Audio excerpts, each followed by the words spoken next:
Bung Karno pernah berkata, berikan saya 1.000 orang tua, akan kucabut semeru dari akarnya. Berikan saya 10 pemuda, akan kuguncangkan dunia beserta isinya. Assalamualaikum warahmatullahi wabarakatuh. Shalom, Om Swastiastu, salam kebajikan, namo buddhaya, salam hangat dan salam sejahtera untuk kita semua. Pepatah mengatakan, tak kenal maka tak sayang maka tak cinta. Teman-teman, izinkan saya berkenalan, menjalin rasa kasih sayang dan rasa cinta pada hari ini. Perkenalkan, saya Andika Pratama, teman-teman bisa panggil Andika, 22 tahun, lulusan dari Administrasi Perpajakan Universitas Indonesia. Saat ini sedang berkuliah dan ekstensi di salah satu kampus swasta di Jakarta dan sedang bekerja di salah satu perusahaan milik negara di Jakarta. This is me, this is Andika.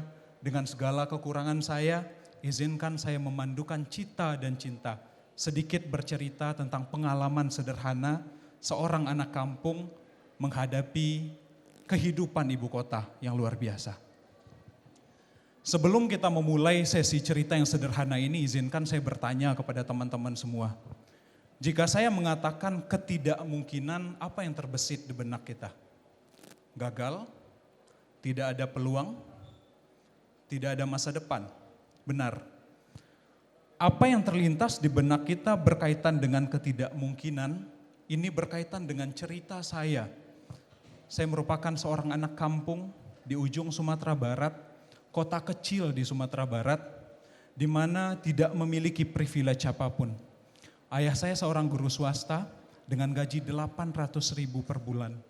Ibu saya seorang penjual nasi padang 10.000, di mana menghidupi 4 orang anak, tanpa kenal lelah, tanpa pantang menyerah, ia menghidupi 4 orang anak, bangun pagi, tidur pagi lagi. Maka dari itu izinkan saya menyampaikan sedikit cerita berjudul Berawal dari Ketidakmungkinan.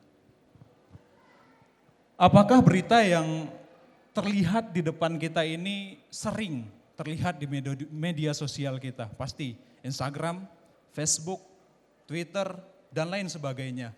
Pembulian adalah hal yang luar biasa yang sangat dirasakan oleh generasi muda saat ini, terkhusus di Indonesia. Isu yang sangat hangat di mana menghilangkan mimpi, menghilangkan masa depan, bahkan menghilangkan nyawa dari anak-anak muda Indonesia. Padahal menurut Maslow dalam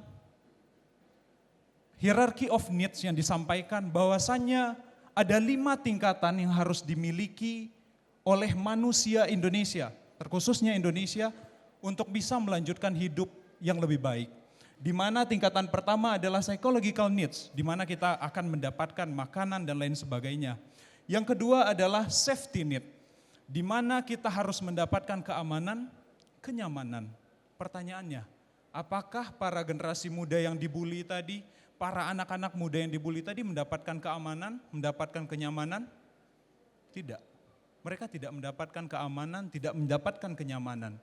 Artinya bagaimana mereka bisa menyampaikan dan melaksanakan hidup di tingkat ketiga, tingkat keempat, dan tingkat kelima apabila di tingkatan kedua saja mereka tidak dapat merealisasikan mimpinya. Karena itulah di tahun 2018 saya mendirikan Sejuta Tangan Untuk Negeri, berakar dari tahun 2014, di mana saya adalah seorang korban bullying. Bullying secara verbal, bullying secara fisik. Saya ditendang, diludahi, kursi saya dipatahkan.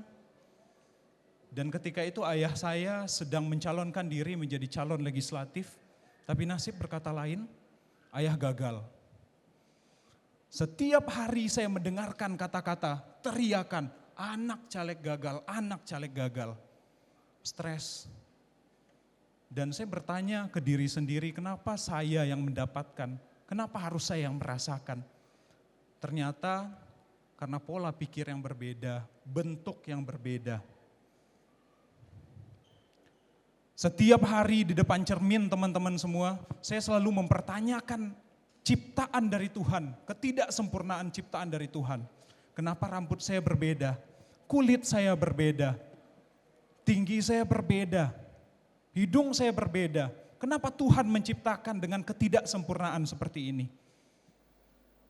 Bahkan hingga ingin melakukan percobaan bunuh diri. Karena apa? Karena bullying tadi. Begitu dahsyatnya efek dari bullying sampai kita tidak bisa memperlihatkan masa depan apa yang akan kita dapatkan. Tapi dua hal yang menguatkan saya teman-teman. Ayah berkata ketika itu, seorang kesatria hebat adalah ketika ia gagal, ia mencoba. Ketika di medan perang, pedang sudah terhunus di perutnya, darah sudah mengucur dari badannya, tapi ia tidak akan pernah pantang menyerah sampai mendapatkan kemenangan. Dari sinilah berawal petualangan yang menurut saya penuh keajaiban. Petualangan yang menurut saya luar biasa yang tidak akan saya rasakan apabila saya tidak berjuang. Di 2018 saya mendirikan Sejuta Tangan untuk Negeri, sebuah organisasi yang bergerak di pemberian fasilitas pendidikan bagi anak-anak tidak mampu, anak-anak putus sekolah, anak-anak disabilitas, dan teman-teman saya para korban bullying. Di kota kecil saya, di kota Bukit Tinggi, kita bekerja sama dengan pemerintah kota Bukit Tinggi ketika itu. Kita bangun sebuah kampung yang tidak layak huni, visualnya kita bersihkan menjadi kampung yang sangat cantik, dan sumber daya manusianya kita bersihkan menjadi sumber daya manusia yang luar biasa.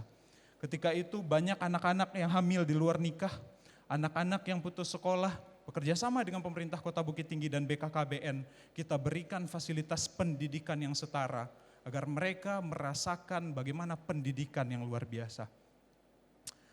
Kemudian sampai saat ini Sejuta Tangan untuk Negeri sudah berdiri di Purwokerto, bekerja sama dengan Yayasan Yasnaya Poliana, di mana kita bergerak untuk memberikan pendidikan bagi anak-anak tani di sana. Kita berikan pendidikan bagi anak-anak putus sekolah di sana, kaderisasi generasi muda berkaitan dengan Pancasila, dan yang paling penting, kita mendirikan rumah baca. Agar apa? Agar mereka merasakan kesetaraan yang mungkin sebelumnya belum mereka dapatkan. Teman-teman, ternyata perjuangan belum berakhir sampai di sini. Belum berakhir. Di 2019, perjuangan itu kembali ada, kepahitan itu kembali ada. Di 2019, saya menyebutnya dengan perjuangan menuju PTN Impian. Saya yakin teman-teman merasakan hal yang sama. Di 2019, saya berjuang menuju PTN Impian 3 kali ditolak di universitas negeri. 2 kali ditolak di universitas swasta. Ketakutan, kecemasan, rasa gagal, dan tidak ada masa depan terjerembab di dalam diri saya. Tapi satu hal yang selalu saya tanamkan dalam pribadi ini adalah masa depan adalah milik mereka yang mendapatkan 1000 kegagalan, namun memiliki 1000 semangat untuk berjuang. Bukan milik mereka yang mendapatkan 1 kegagalan, namun merasa dunia bukanlah miliknya. Masa depan adalah milik mereka. Dan ternyata benar, Tuhan tahu yang terbaik bagi hambanya. Tuhan tahu waktu yang tepat untuk menjawab doa hambanya. Saya lulus di Universitas Indonesia dan berpindah ke ibu kota negara. Di semester awal berkat kecintaan saya terhadap tanah air, di sana saya sangat cinta terhadap Wastra Nusantara. Saya mengikuti pemilihan putra putri tenun waktu itu. Dan uniknya ketika pembekalan karantina di putra putri tenun songket, seseorang mendatangi saya teman-teman. Dan ia berkata, "Bro, gila, kulit lo unik banget, rambut lo unik banget, tinggi lo keren banget, muka lo unik banget." Ingat dengan pertanyaan saya di depan cermin. Beberapa tahun saya selalu mempertanyakan kekurangan saya, selalu mempertanyakan betapa kurangnya kekuasaan Tuhan kepada saya. Mempertanyakan ketidaksempurnaan yang diciptakan Tuhan kepada saya. Ternyata Tuhan langsung menjawab melalui hambanya. Pertanyaan yang selalu saya tanyakan, akhirnya dijawab. Ternyata benar, Tuhan akan menjawab doa hambanya dalam waktu yang tepat dan orang yang tepat. Saya teringat ketika ayah bercerita tentang sebuah cerita ikan arwana, seorang ayah dan seorang anak. Jadi sang ayah meminta sang anak untuk menjual ikan arwana ke 3 tempat. Tempat pertama, sang ayah meminta sang anak untuk menjual ke pasar ikan. Ketika itu dibawalah ikan arwana ini oleh sang anak dan dihargai dengan harga Rp50.000. Ke tempat kedua, sang ayah meminta sang anak untuk menjual ikan ke toko ikan hias. Dihargailah akan ikan arwana ini dengan harga Rp5 juta. Dan di tempat ketiga, sang ayah meminta menjual ikan arwana ini kepada si fulan, di mana sang ayah meminta untuk membawa sertifikat dari yang dimiliki oleh ikan arwana ini. Maka ikan arwana ini dihargai dengan Rp500 juta.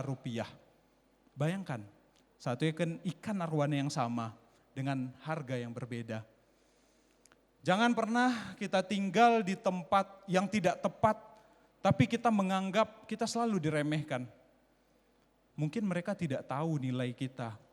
Jangan pernah kita tinggal di tempat yang mungkin merasa tidak dihargai, tapi kita merasa gagal. Mungkin mereka tidak tahu value kita. Tuhan sudah menciptakan hambanya dengan sedemikian rupa, dengan segala kesempurnaan.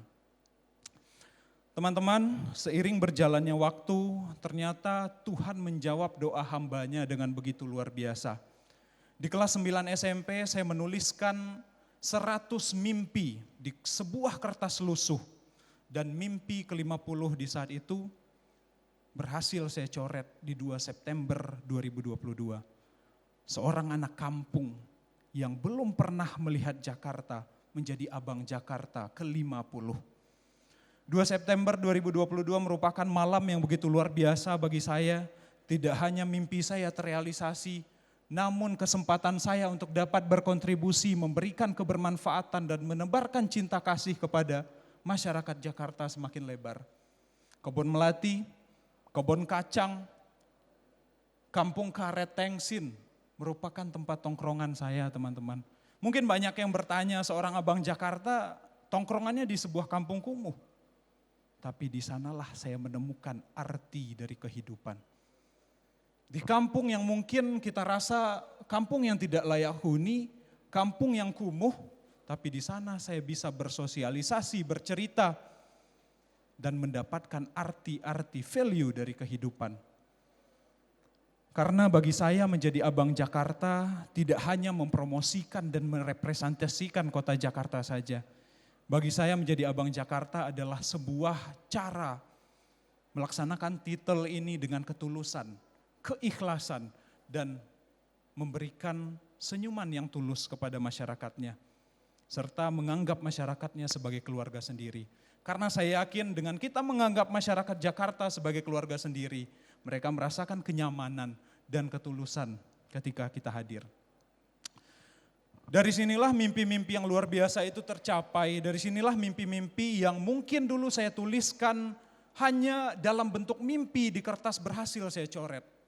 Siapa sangka seorang anak kampung bisa berjabat tangan, bisa berdiskusi dengan Vice President United States of America Kamala Harris.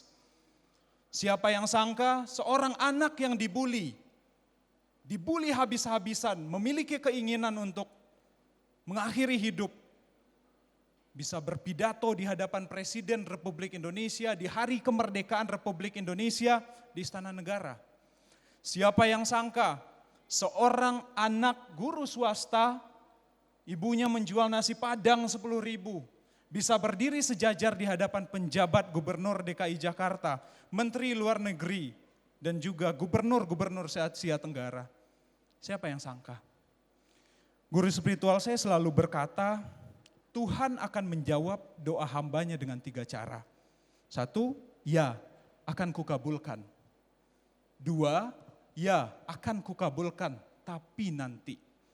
3, ya akan kukabulkan tapi dengan yang lebih baik.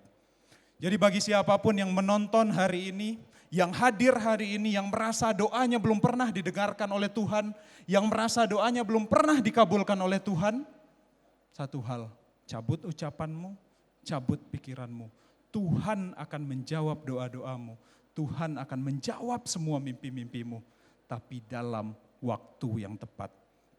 Teman-teman, jikalau seekor ulat terlalu takut untuk terbang, maka ia akan lupa bagaimana cara bermetamorfosis menjadi seekor kupu-kupu. Jikalau sebuah nasi di dalam wadah yang tak termakan merasa tersisih karena tak dimakan, ia akan lupa betapa enaknya rengginang goreng, betapa gurihnya rengginang goreng.